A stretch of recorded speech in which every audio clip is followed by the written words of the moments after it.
मित्रांनो, आज आपण नागपंचमी निमित्त पतंगाला मंगळसूत्र कसं करायचं ते बऱ्याच लोकांना काय आहे, आताच्या मुलांना सध्या ह्या गोष्टी जमत नाहीत.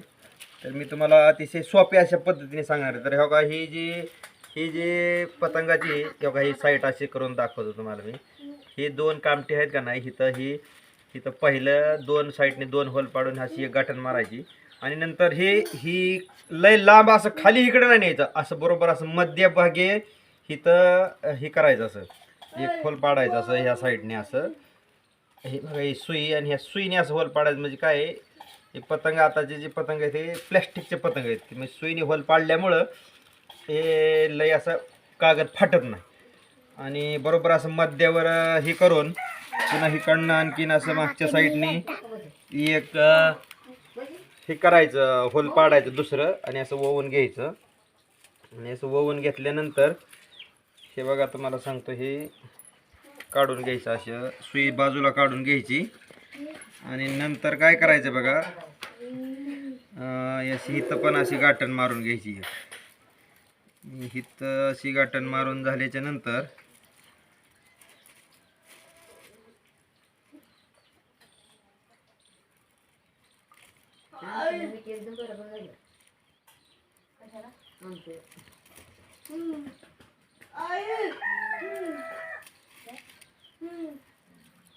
ही अशी गाठण आता इथं पण झाली बघा.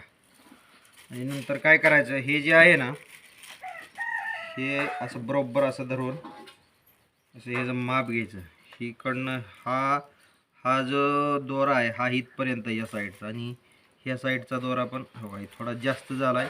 तर थोडा जास्त सुद्धा चालत नाही बघा, एकदम ॲक्युरेट माप लागतं. म्हणजे काय होतं, आपला पतंग ना एकदम हवेत असा व्यवस्थित ओढला जातो. हे का, हे असं ॲक्युरेट पद्धतीने अतिशय ॲक्युरेट असं माप झालेलं आहे. आता हे बघा, हिकडच्या साईडने ह्या गाठीपर्यंत आणि ह्या साईडने पण या गाठीपर्यंत असं. आणि नंतर इथं हे झाल्यावर इथं बरोबर असे ह्या जागेवरती अशी एक अशी गाठण मारायची बघा. अतिशय सोपी पद्धत आहे.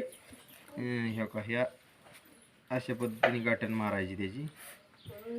आणि पुन्हा एकदा गाठण दिल्यानंतर सुद्धा एकदा माप घ्यायचं, आणखीन कन्फर्म करायचं की आपण जे हे माप घेतलेलं आहे हे एकदम व्यवस्थित आहे का, ह्याच्यासाठी ओके. हे असं एकदम ॲक्युरेट असं माप आलेलं आहे बघा. हे